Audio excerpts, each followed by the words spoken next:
அனைவருக்கும் அன்பு இனிய வணக்கங்களை பதிவு செய்கிறேன், வாழ்த்துகிறேன், நன்றி கூறுகின்றேன்.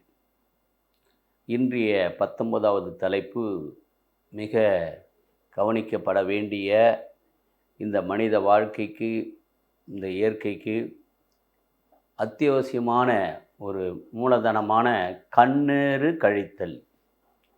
இந்த கண்ணால் ஏற்படுகின்ற ஊறு அவைகள் நம்மளுடைய உலக மக்கள் பார்வையிலும் நம் தமிழக பண்பாட்டு வாழ்வியல் முறையிலும் இந்த கண் ஏறுதல், பொறாமை, புச்சரிப்பு போன்ற சம்பவங்களால் அந்த கண் தாக்கத்திலிருந்து ஏற்படுகின்ற விளைவுகள், அதை நாம் எப்படி இந்த பழந்தொட்டு கடவுள் எப்படி இருக்கிறார் என்று நம்புகின்றோமோ, விசுவசிக்கின்றோமோ, அதுபோன்ற இந்த சமூக சூழலில் நமக்கு ஏற்படுகின்ற பாதிப்புகள், விளைவுகள், இந்த பொறாமை, பொச்சரிப்பு மற்றும் ஓம்பல் போன்ற கரு வார்த்தைகளால் அந்த கண்களால் கண்டு நம்மை இழிவுபடுத்துகின்ற தீய எண்ணங்களாக நடக்கின்ற போது, நினைக்கின்ற போது அதிலிருந்து நாம் எப்படி மீட்டுக்கொள்வது என்பதை பற்றிய ஒரு பதிவாக, நான் எப்படி என்று வளர்ந்தேன் என்று பார்க்காதீர், அதற்கு நான் எப்படி உழைத்தேன் என்று பாருங்கள் என்ற ஒரு நிலைப்பாட்டை, அந்த கண்ணுருக்களை கழித்தல் என்ற விவரத்தை நாம் இங்கு பதிவு செய்கின்றோம். ஆகவே நாம் எப்படி வளர்ந்தோம் என்பதை பிறர் இந்த சமூகத்தில் அதை உழைத்ததை பார்க்காமல் பொறாமை கொள்கின்றார்கள். உதாரணமாக, இந்த கண் உறுதல் ஏறுதல் என்பது அந்த நேர்மறை எண்ணம் உள்ளவர்களுக்கு அது பொருந்தாது. இந்த டாப்பிக்கில் மூட நம்பிக்கையை பற்றி நாம் பேசவில்லை. ஒரு பூனை குறுக்க வந்தால் அதை நிறுத்தி விடுதல், அது மூட நம்பிக்கை. ஆனால் இந்த கண்ணீர் கழித்தல் நம்ம உடல் ஆரோக்கியத்தை, நம்முடைய பார்வை, பிறருடைய பொச்சிரிப்பு, பொறாமையிலிருந்து எப்படி தற்காத்து கொள்வதற்கான வழக்கங்கள் இருந்தன இந்த உலகம் முழுவதுமே. அந்த நிலைகளை குறித்து நாம் ஆய்வு செய்து எப்படி அதை பயன்படுத்துகிறோம் என்று பற்றி நாம் இந்த பதிவில் பார்க்கின்றோம். இந்த பதிவில் டாக்டர் பாலகிருஷ்ணன் என்பவர் இதை ஒரு ஆய்வாக, ஒரு புத்தகமாக தெளிவுபடுத்தியிருக்கின்றார். இலக்கியம், இலக்கணங்கள், பல வகை தமிழ் பண்பாட்டு பதிவுகள், மக்கள் வாழ்க்கை முறை, இந்த கண்ணீர் கைத்தான பொருள்களை தயாரித்து விற்பனை செய்கின்ற நாடோடி இனத்தனவரான பூமாட்டுக்காரர்கள், நரிக்குறம் மக்கள், இவர்கள் பயன்படுத்துகின்ற இந்த கண்ணீர் கழிப்பதற்கான பொருட்களை எப்படி அதை இந்த மக்களுக்கும் மற்ற சமுதாயத்திற்கும் தருகின்றார்கள் ஆகிய அந்த தொகுப்பிலிருந்தும், விவிலிய தொகுப்பிலிருந்தும், இவற்றை சான்றோர்கள் நன்னூர் இலக்கியங்கள் படைப்புகள் சார்ந்திலிருந்தும் இந்த கருத்துக்களை தொகுத்து இது எப்படி இருக்கிறது, எப்படி அமைகிறது, எப்படி தீருகிறது என்பதை பற்றி ஒரு புரிதலோடு, பயன்பாட்டில் அனுபவித்த ஒரு நிலையோடு பலதரப்பட்ட முதியோர்கள் பெரியவரிடம் கலந்து ஆலோசித்து அந்த பழக்க வழக்கங்களுடைய உண்மைகள் என்ன என்பதையெல்லாம் ஆய்ந்து அறிந்து இந்த ஒரு உணர்ச்சியோடு இந்த பதிவுகளை நான் இன்று பதிவு செய்கின்றேன். ஆக, மக்களின் வாழ்வுகளின் செயல்பாடுகள் இந்த தாக்கத்திலிருந்து எப்படி நாம் மீட்கொள்கிறது என்பதை நாம் இந்த பதிவில் பார்க்கின்றோம். நன்னூலில் கூறுவது போன்று, தீயனை கண்டதும் தீதே, தீவர தீயோர் செய்தி கேட்பதும் தீதே, தீவார் குணங்கள் வளர்ப்பதும் தீதே, அவரோடு இணங்கி இருப்பதும் தீதே. நன்னூல் சூத்திரத்தில் மிக தெளிவாக இப்படிப்பட்ட வரிகள் உள்ளன. தீயனை கண்டதும் தீதே, தீவர தீயார் செய்தி கேட்பதும் தீதே, தீவார் குணங்கள் வார்ப்பதும் தீதே, அவரோடு இணங்கி இருப்பதும் தீதே என்று நாம் இன்றைய சூழலில் பலதரப்பட்ட நிலைகளில்,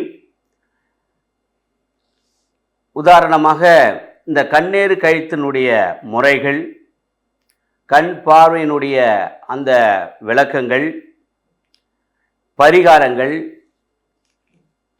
கண் கழிப்பது, கண் திஷ்டியை கழிப்பது எப்படி, கண்ணேறு கழிக்கின்ற முறைகள், கண்ணேறு கழிப்பதற்கான சம்பவங்கள், சடங்குகள், இவளை பற்றி நாம் இந்த பகுப்பில் பார்க்கின்றோம்.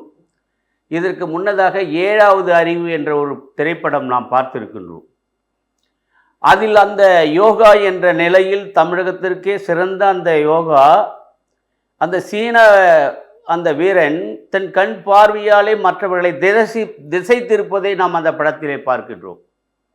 அவனை நம்மளுடைய தமிழ்நாட்டினுடைய யோகா திறமையில் தன்னுடைய ஜீன்கள் அடிப்படையில் அவனை வெற்றி கொள்கின்ற விதத்தை அந்த படத்தில் பார்க்கின்றோம்.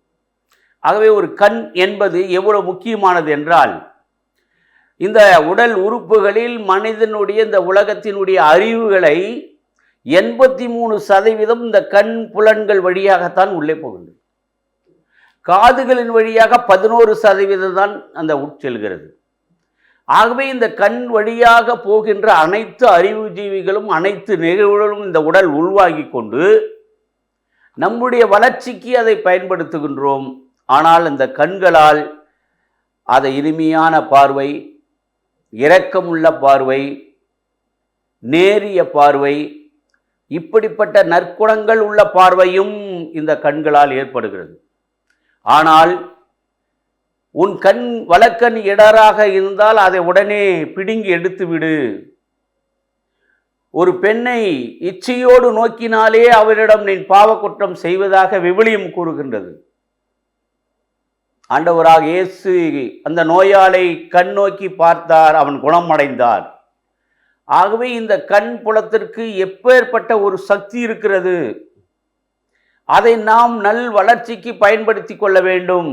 அதை மாறாக இந்த கண்களால் ஒருத்தரை பார்த்து சபிப்பது, பொறாமை கொள்வது, இப்படிப்பட்ட நிகழ்வுகளால் அந்த பார்ப்பதவருக்கு அவருக்கு எந்த விதத்தில் அது ஒரு பாதிப்பு ஏற்படுத்துகிறது. அதை களைவதற்கான வழிமுறைகள் நம்முடைய சமுதாயத்தில் என்னென்ன விதத்தில் பின்பற்றப்படுகின்றன என்பதை நாம் இங்கே பார்க்கின்றோம். அதனால தான் எந்த ஒரு செயல் செய்தாலும் வாஸ்து பார்க்கின்றார்கள். இப்படி இருக்க வேண்டும், அப்படி இருக்க வேண்டும், இதுக்கு முன்னாடி இப்படி இருக்க வேண்டும், இந்த அளவு இருக்க வேண்டும். இதெல்லாம் எதற்கு? பிறர் சூடுகின்ற ஒரு சூழலில் அவர்களிடமிருந்து அந்த கண் திருஷ்டியால் தப்பித்துக் கொள்வதற்கான வாழ்வியல் நெறிமுறைகள் தான் இந்த வாஸ்து சாஸ்திரங்களும் நமக்கு தெளிவுபடுத்துகின்றன. ஆகவே அதன் அடிப்படையிலே அறிமுகம், எப்படி இந்த கண் திருஷ்டியை அறிவது? நம் கண் திருஷ்டி ஒருவர் நம்ம மீது பொறாமை கொண்டு விட்டால் நம் உடலில் ஒரு அசதி ஏற்படுகிறதாம். பல வகை வீட்டில் பிரச்சனை ஏற்படுவதும், தொடங்கிய காரியம் முடியவிடாதல் இருப்பதும், தடங்கள் ஏற்படுவதும், தொழில் பாதிப்பு ஏற்படுவதும், குழந்தைகளை கண்ணால் கைப்பதன் மூலம் அவர்களை அந்த குழந்தையை பொறாமைப்படுவதன் மூலம் அந்த குழந்தைகளுக்கு ஏற்படுகின்ற நோய்கள், அந்த வியாதிகள், இவைகளெல்லாம் எப்படி தவிர்க்கின்றது தான் இந்த கண்ணேறு கழுத்திலிருந்து நாம் அறிந்து கொள்கின்றோம். ஆக ஒரு மனிதனையும், ஒரு சூழலையும், ஒரு குடும்பத்தாரையும் இந்த பொறாமை, பொல்லாப்பு, ஓம்பல் என்ற வார்த்தைகளால் அந்த கண்களால் பார்க்கிவிட்ட விளைவு ஏற்படுகின்ற விளைவுகளாக நாம் பார்க்கின்றோம். இந்த கண்ணாறு கழிக்கின்ற முறைகள் என்று நாம் பார்க்கின்ற போது, இந்த முறைகள் மாலை நேரத்தில் இந்த கண்ணறு கழித்த நிகழ்வுகள் நடைபெற வேண்டுமாம். அதில் கண்ணேறு கழிக்கின்ற இந்த திருஷ்டி கழிக்கின்றவர் கிழக்கு பக்கமாக அமர்ந்து கொண்டும், அந்த திருஷ்டியை கழிக்கின்றவர் அந்த வீட்டிலே, அந்த சமூகத்திலே பெரியவராக இருக்கிறவர் தான் அந்த திருஷ்டியை கழிக்கின்ற ஒரு முறையாகவும் நாம் பார்க்கின்றோம். இதற்கான பரிகாரங்கள் என்னென்ன நாம் என்று பார்க்கின்ற போது, வீட்டிலே இந்த கண் திருஷ்டியும் கண்ணாறு ஏற்படுவதற்காக, அதை கழிப்பதற்காக பல வகை செடிகள், அலங்கார செடிகள், இந்த முற்கள் உள்ள செடிகள், ரோஜா செடிகள், கற்றாழை தொங்க விடுதல், வீட்டின் முகப்பிலே தோரணங்கள் தங்க விடுதல். அப்போ அந்த பொறாமையை தவிர்ப்பதற்காக வீட்டிலே ஒருவர் வருகின்றார் என்றால் அவரை திசை திருப்பதற்காக, அந்த பார்வையை திசை திருப்பதற்காக ஒரு பாத்திரத்திலே தண்ணீர் வைத்து அதில் பூ வைத்திருத்தல். இப்படிப்பட்ட அந்த அலங்கார விதமான மூலிகை செடிகள், துளசி செடிகள், இப்படிப்பட்ட ஒரு நிலைகள் இந்த கண்ணாறு கழிக்கின்ற முறைகளாக நாம் பயன்படுத்துகின்றோம். அந்த பரிகாரங்களாக நாம் பயன்படுத்துகிறோம். மேலும் இந்த வாழை மரம், அந்த மூலிகை செடியான அந்த கிழங்கு, மீன் தொட்டி வளர்த்தல், கற்றாழையை தொங்க விடுதல், இப்படிப்பட்ட ஒரு நிலைகளில் அந்த தவிர்ப்புகளை தவிர்ப்பதற்கான பரிகாரங்களாகும், செயல்கள். நம்ம வீட்டில் இதெல்லாம் வைத்திருக்கிறதுனால, உதாரணமாக துளசி செடி அந்த அசுத்த காற்றினுடைய காற்றை வெளியிட தடுத்து நிறுத்தக்கூடிய வல்லமை. வேப்பிலை துஷ்ட அந்த கிருமி நாசினிகளை தடுக்கின்ற நிலைகள். மா இலைகள் ஒரு சந்தோஷத்தின் அறிகுறியான இலைகள். இவைகளெல்லாம் ஏன் நம்ம வீட்டில் ஒரு அந்த பரிகார பொருட்களாக வைக்கும் என்றால், இதெல்லாம் ஒரு கண் திருஷ்டி கழிப்பதற்கான ஒரு நிலைகள். மேலும் ஒரு திருஷ்டி கழிக்க என்றால் கடுகு, உப்பு, 3 மிளகாய் எடுத்து 3 முறை வலது பக்கம் இடது பக்கம் சுற்றி அதை நெருப்பிலை போட்டால் மிளகா நெடி வந்தால் அந்த திருஷ்டி இருக்குது என்று அர்த்தமாம். அது அந்த நெடி வரவில்லை என்றால் திருஷ்டி இல்லை என்று அர்த்தமாம். இதை எப்படி நம்முடைய முன்னோர்கள் நம் மீது ஏற்பட்ட அந்த பரிகாரத்தை, அந்த கண் திருஷ்டியை, பொறாமையை இப்படிப்பட்ட ஒரு செயல்கள் மூலமாக அவை நம்மளுக்கு செய்து காட்டியிருக்கின்றார்கள். வாழடி வழியாக அது ஒரு நிகழ்வாக பதிவு கொண்டு வருகின்றார்கள். உள்ளே வந்தவுடன் ஒருத்தருக்கு தண்ணீர் கொடுக்கும் என்றால் அந்த எண்ணங்கள், இந்த கண் பார்வையால் ஏற்பட்ட எண்ணங்கள் தீய எண்ணங்களாக நம்மை பார்க்கக்கூடாது, தீய எண்ணங்களாக அவர்கள் உருவாகிடக்கூடாது என்பதற்காகத்தான் நாம் இத்தனை ஏற்பாடுகளை நாம் செய்கின்றோம். இவைகளெல்லாம் பரிகாரமாக நாம் பயன்படுத்துகின்றோம். அந்த கண் திருஷ்டி சுத்துகின்ற பொழுது 3 முறை வலது பக்கம் இடது புறம் மீளவும் இது மேலிருந்து கீழே இது சுற்றுவார்கள். 2வது, குழந்தை நிலையில நாம் பார்க்கின்ற போது ஒரு குழந்தை ஒரு வீட்டில் பிறந்து விட்டது என்றால் மிக சந்தோஷம். ஆனால் பொறாமை கொள்வோல் என்பதற்காக கூட அந்த வீட்டில் உள்ள பெரியவர்கள், தாத்தா பாட்டி என்பவர்கள் குழந்தையை குளிப்பாட்டி கன்னத்திலும் நெற்றிலும் கருப்பாக பொட்டு வைப்பார்கள், கால் பாதத்திலும் பொட்டு வைப்பார்கள். குளிக்கின்ற போது அந்த குழந்தையை குளிப்பாட்டி கடைசி தண்ணியை அந்த வாய்க்குள் ஊட்டி சுற்றி காலில் தெளிப்பார்கள். அப்புறம் அந்த மண் எடுத்து அந்த நெத்தியில் வைப்பார்கள். அப்போ என்ன ஒரு அந்த குழந்தைக்கு எந்த விதமான ஒரு பொறாமை, பொச்சரிப்பு, அந்த கண் திருஷ்டி பட்டுக்கூடாது என்பதற்காக இந்த குழந்தையை எப்படி வளர்க்கின்றார்கள் என்பதை நாம் அறிகின்றோம். ஆக ஆரோக்கியமாக முன்னேறுவதற்கும் அந்த குழந்தைகள் மகிழ்ச்சியுடன் வளருவதற்கான ஒரு நெறிமுறைகளை இப்படிப்பட்ட ஒரு சம்பவங்கள் மூலம் நாம் அதை பார்க்கின்றோம். கால் கட்டை விரலில் கூட அந்த கருப்பு மை தடவுகிறது ஒரு பழக்க வழக்கம் நம்மளிடம் அந்த குழந்தைகளுக்கு இருக்கிறது. ஆக இந்த கற்பூரத்தை வெற்றிலை எடுத்து சுத்துகின்ற ஒரு முறை, எலுமிச்சை பழத்தை 4ஆக சீவி அதில் குங்குமத்தை வைத்து அதை சுற்றி தலை 3 பக்கம் சுற்றி 4 திசைகள் போடுதல், இவைகளெல்லாம் இந்த கண்ணீர் கழித்தான ஒரு முறைகளில் இருக்கிறது. வீட்டில் நீர் பூசணியை தொங்க விடுதல், அந்த பரிகார பொம்மை, திருஷ்டி பொம்மை வைத்தல், அந்த வீடு திறப்பு விழாவுக்கு முன்னாடி ஒரு பொம்மை செய்து அதை வைத்து அதை கொளுத்தி அதுக்கு ஒரு பொருட்களை எந்த விதமான அசுத்தாவைகள், சடங்குகள், பொறாமைகள் படக்கூடாது என்பதற்காக செய்யப்படுகின்ற நிகழ்வுகள். இவைகளெல்லாம் வீட்டில் ஒரு சாம்பிராணி போட்டு கூட என்ன பண்ணுவாங்க, புகை மூட்டம் செய்து அதை ஒரு மங்களகரமாக இருக்க வேண்டிய ஒரு சடங்குகள். இந்த சடங்குகள் அனைத்தும் பிறரால் ஏற்படுகின்ற தீய எண்ணத்தினுடைய தாக்கத்திலிருந்து அந்த குடும்பம், அந்த கணவன், மனைவி, குழந்தைகள், பிள்ளைகள் இவைகள் தடுத்து வளம் பெறுவதற்காக. நம்ம அருகில் இருக்கிறவர்கள் கூட பொறாமைப்படுவார்கள். ஸோ இந்த பொறாமை நம்ம எதிர்மறையாக இருக்கின்ற போது நம்ம எதையும் செய்ய முடியாது. ஆகவே எதிர்மறையிலிருந்து நாம் இதையெல்லாம் தக்க வைத்து கொள்ள வேண்டும் என்று தான் இந்த வழிமுறைகளை நமக்கு செய்து காட்டியதாக இந்த கண்ணாறு கைத்தலை நாம் பார்க்கின்றோம்.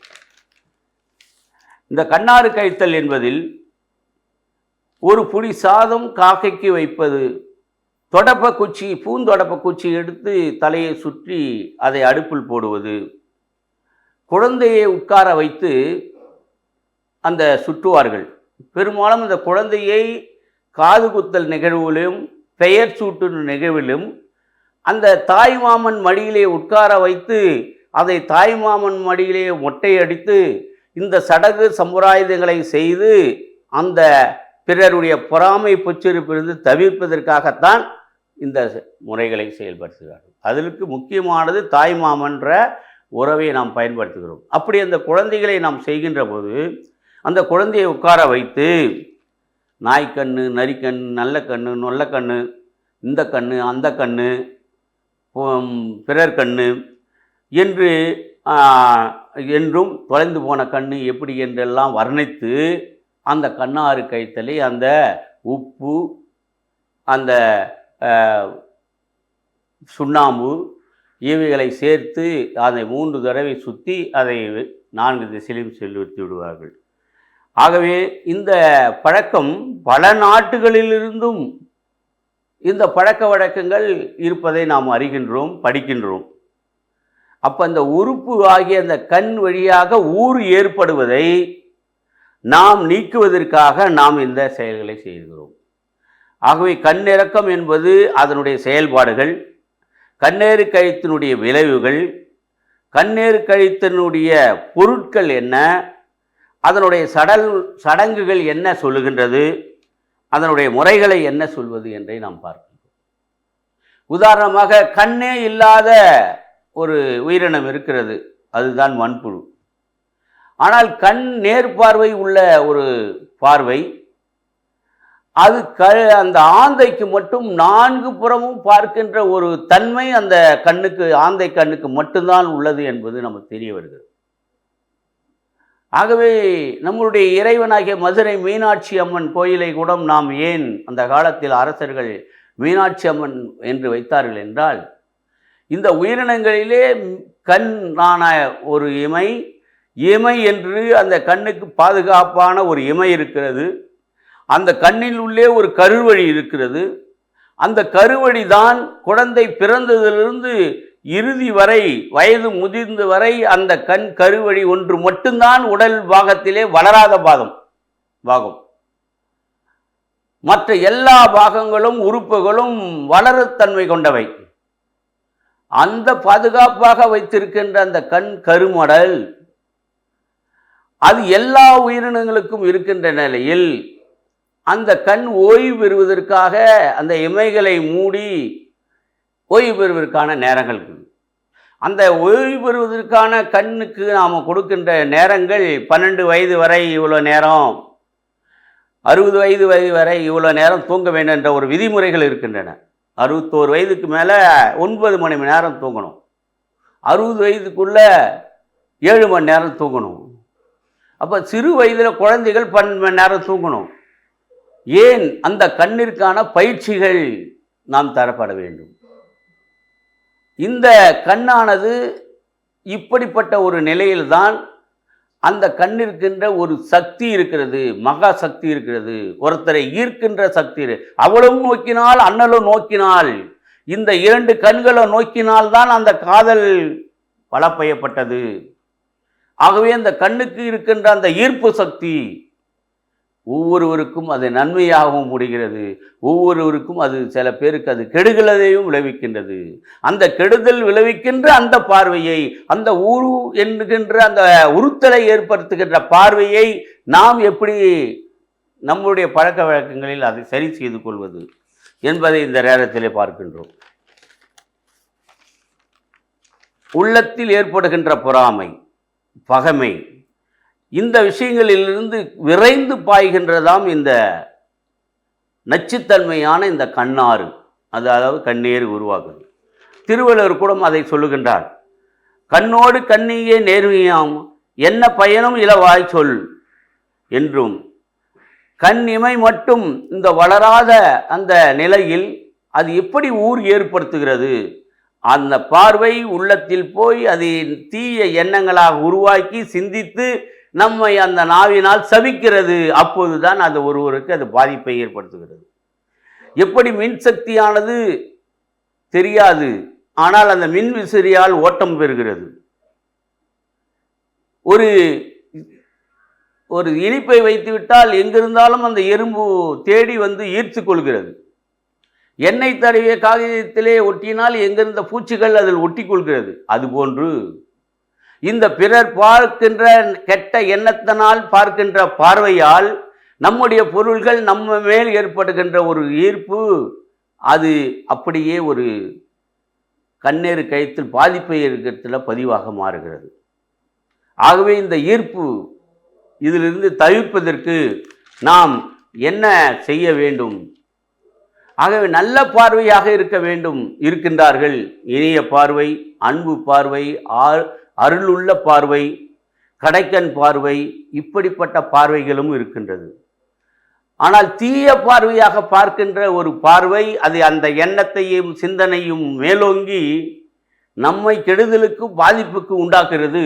அதைத்தான் கண்ணீர் கழித்தல், அந்த கண்ணால் ஏற்பட்ட ஊறுதை நாம் எப்படி தவிர்த்து கொள்வது, எப்படி தடை போட்டுக் கொள்வது என்பதை தான் இந்த பதிவிலே பார்த்து கொண்டிருக்கிறோம். ஒரு குழந்தை பிறப்பதற்கு முன்னால் தாயின் தொப்புள் கொடி பிறந்து வருகிறது. அது ஏதோ ஒரு பாதிப்பு. ஸோ அந்த நேரத்தில் அந்த குழந்தைக்கான ஒரு கண்ணீரை எப்படி அந்த திருஷ்டியை கழிப்பது, அது தாய்மாமன் அடியில் உட்கார வைத்து அதற்கான சம்பவங்களை செய்து வாழ்த்து செய்கின்றார்கள். அப்போ ஒரு சிலர் பச்சை குத்தி கொள்கிறார்கள். கண்ணில் அந்த பாதிப்பு ஏற்படும் பொருள்கள் அப்படியே நமக்கு அந்த கண்ணாராக பாதிப்பு ஏற்படுத்துகிறது. ஆகவே இந்த தாயின் பிறப்பிலிருந்து இந்த கண் குழந்தை பிறந்திலிருந்து இறக்கின்ற வரைக்கும் ஏற்படுகின்ற சடங்குகள், இதனுடைய பார்வையில் பார்க்கின்ற போது புனித தாமஸ் அக்வினார் என்பவர் சொல்கின்றார். என்ன சொல்லுகின்றார்? ஒரு பெண்ணின் இதயம் தீவிரமாக தீமையை நோக்கி செல்கின்றது. அதன் தொடக்கம்தான் ஏவாள் ஒரு பழத்தை ஆண்டவர் விலக்கி அந்த பழத்தை பார்க்கின்றாள். அது கவர்ச்சியாக இருக்கிறது, கண்ணாலே உள்வாங்குகின்றாள். அந்த படைத்த ஆண்டவன் போல் ஆகிவிடுவேன் என்ற யோசனையில் அந்த பழத்தை தின்கின்றாள். அந்த பழத்தையும் தன் ஏவாளுக்கு கொடுக்கின்றாள். அவர்கள் கண் மூடப்படுகிறது. நல்லது கெட்டது என்பது தெரியாமல் சபிக்கப்படுகிறார்கள். அந்த பாவம்தான் இன்றையும் நம் நோக்கி வளர்ந்து அதை இந்த உலகத்திற்கு மீட்பதற்காக அவர் மகன் இயேசு இன்று வந்தார். ஆகவே ஒரு கண் என்பது இப்படிப்பட்ட பலம் மிகுந்த ஒரு தீய செயல்களை செய்யக்கூடிய அடிப்படை ஆதாரமாக இருப்பதை, நல்ல செயல்களுக்கு சிந்தனைகளுக்கு நாம் நம்முடைய எண்ணங்களையும் பார்வையின் தான் தொடக்கம். நல்லதொரு பார்வை, நல்லதொரு சந்திப்பு, இரண்டு பேர் பார்க்கின்ற பார்வையில் ஏற்படுகின்ற சந்திப்பு நல்ல எண்ணங்களை உருவாக்க வேண்டியதாக இருக்க வேண்டும். தீய எண்ணங்களை உருவாக்குவதால் அவர்களுக்கு மட்டுமல்ல, அதை நோக்கியவர்களுக்கான தீயதையும் ஏற்படுத்துகின்ற வலிமை அந்த கண்களுக்கு உண்டு. அதனால தான் அந்த கண் உருக்களை ஏற்படுத்துகின்ற தாக்கங்களை நீக்குவதற்கு நாம் சில வழிமுறைகளை செய்து கொண்டிருக்கின்றோம். அதை பற்றி தான் நாம் சொல்லுகின்றோம். ஆக எப்போதும் இந்த குழந்தைகளுக்கு ஒரு உப்புழி எடுத்து ஒரு கையை மூடிக்கொண்டு 3 முறை வலது முறை அதை சுற்றி எறிவது போன்று ஏதோ ஒரு நம்பிக்கை அந்த குழந்தைக்கு ஏற்பட்ட பிறர் பொறாமைப்பட்டது சென்று விடுகிறது என்று அர்த்தமாகிறது என்று கூறுகிறார்கள். ஆகவே இப்போது ஒவ்வொரு நிகழ்வாக நாம் பார்க்கின்ற போது இந்த கண்ணீர் கழித்தான நிலைகளில் சடங்கு முறைகள் என்று நாம் பார்க்கின்ற போது, நம் கிராமங்களிலும் நம்முடைய தமிழக மக்களுடைய பண்பாட்டு நெறிமுறைகளும் பயன்படுத்துகின்ற நிகழ்வுகள் அத்தனையுமே, இந்த சடங்கு முறைகள் அத்தனையுமே நம்மை நாமே வளர்த்து கொள்வதற்கும் அந்த எதிர்ப்பு அலைகளிலிருந்து நீக்குவதற்கான நெறிமுறைகள். உதாரணமாக திருமணத்தின் போதோ, வீடு திறப்பு விழாவின் போதோ, ஒரு ஈமச்சடங்கின் போதோ மேலதாளம் வாசிக்கிறோம் என்றால் அந்த ஒலி அலைகள் அங்கே ஒலிக்கப்பட்டு அந்த தீய அதிர்வுகள் அந்த இடத்தை விட்டு விலகுவதற்கான ஒரு அர்த்தத்தில் தான் அது வாசிக்கப்படுகின்றார்.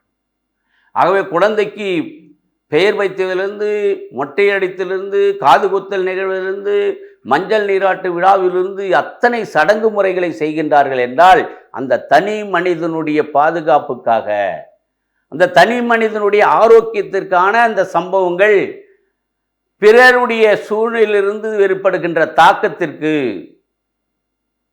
இவைகள் நமக்கு பயனாக மாறுகின்றன.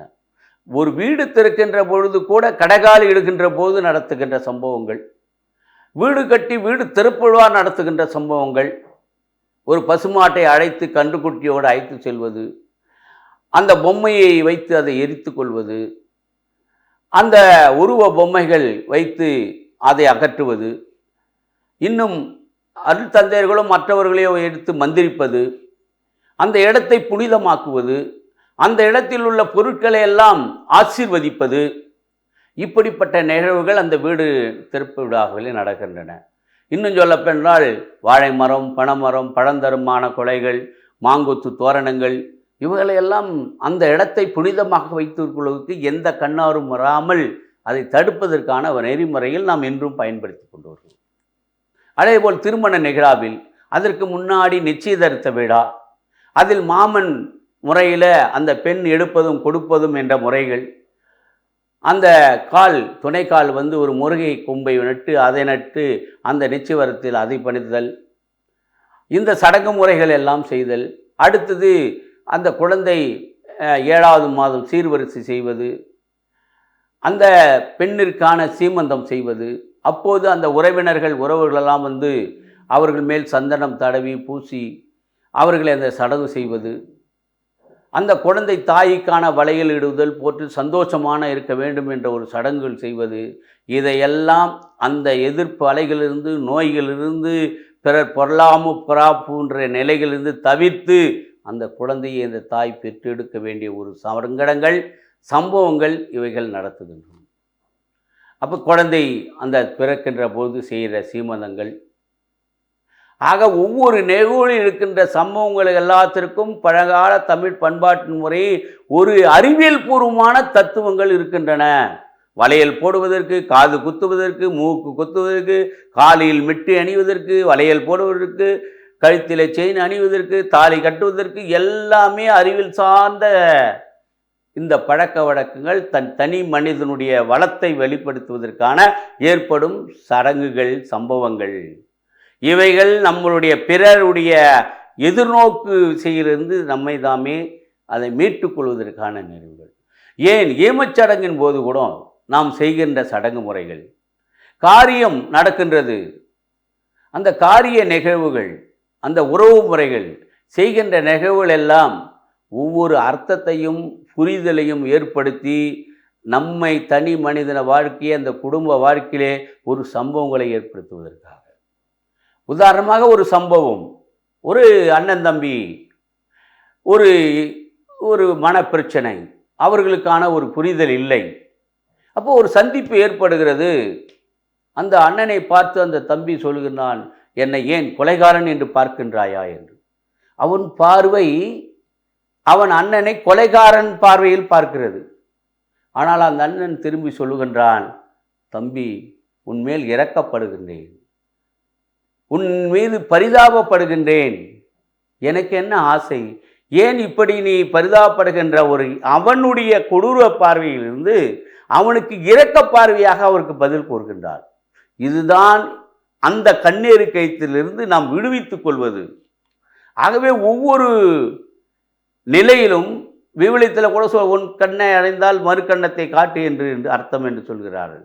ஏனென்றால் எதிரிகள் அந்த பாய்ச்சலோடு நம்மளோடு அவர்கள் எண்ணத்துக்கு தீயவர்களாக தெரிகிறோம்.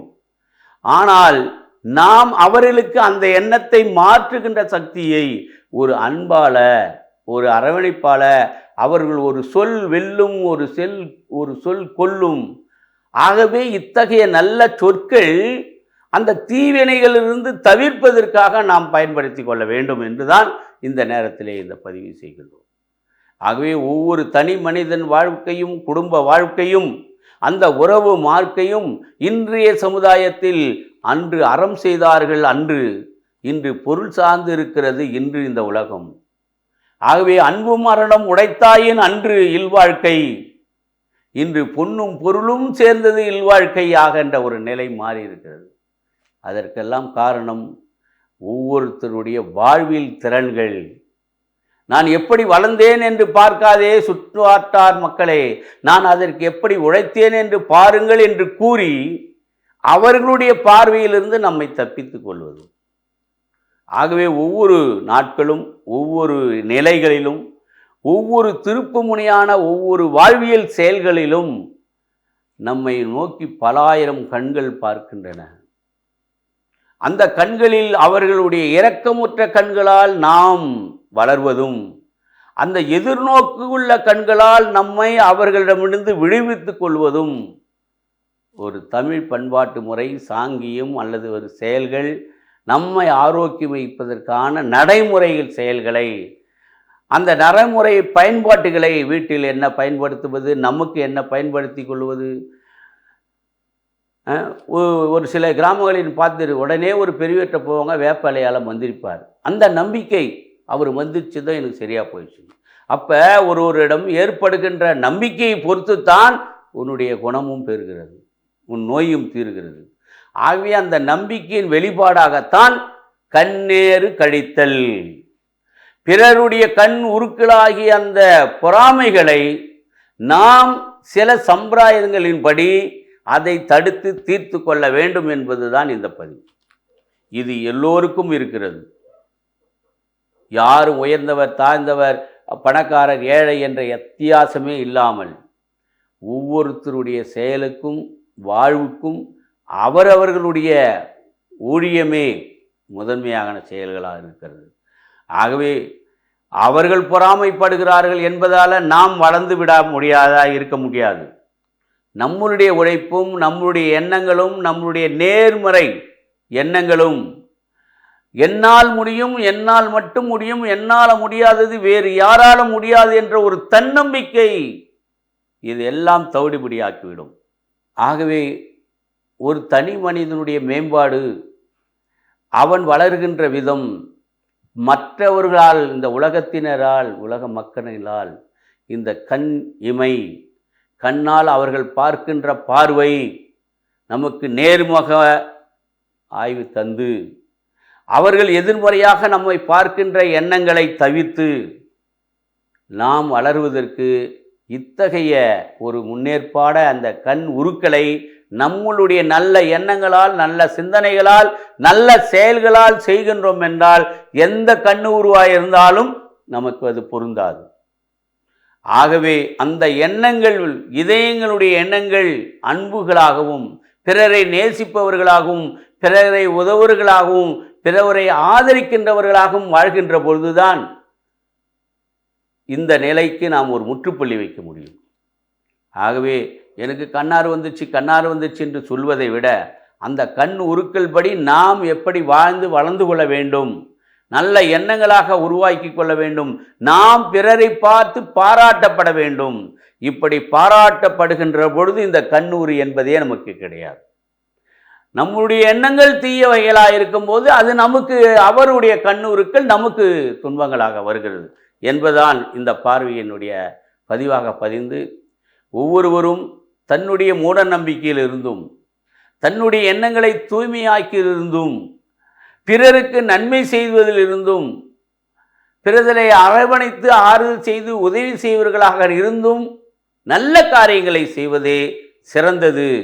ஆகவே கண்ணீர் என்பது ஒரு சம்பிரதாய சடங்குகளாக இருந்தாலும், அது மற்றவர்கள் நம்ம மீது பொறாமைப்படவர்களாக இருந்தாலும், அதை மீட்பதற்கு இப்படிப்பட்ட சடங்குகள் முறைகளோடு நாம் பண்ணுகின்ற செயல்பாடுகள், சிந்தனைகள், நல்ல நிலைகள் இதை ஒரு வளர்ச்சி நிலைக்கு உண்டாக்கும் என்பதை கூறி, அனைவரும் வாழ்வோம், அனைவருக்கும் பகிர்வோம் என்ற ஒரு நிலையில் அன்பே உலகம், அன்பே பிரதானம், இந்த அன்புடையவர்களாக நாம் பிறருக்கு வருப்போம், நாமும் அன்புடையவர்களாக நேசிப்போம், இறைவனையும் நேசிப்போம், அதனால் நாம் உயிர் பெறுவோம், வளர்வோம் என்று கூறி நன்றி கூறி சமர்ப்பிக்கிறேன். நன்றி, வணக்கம்.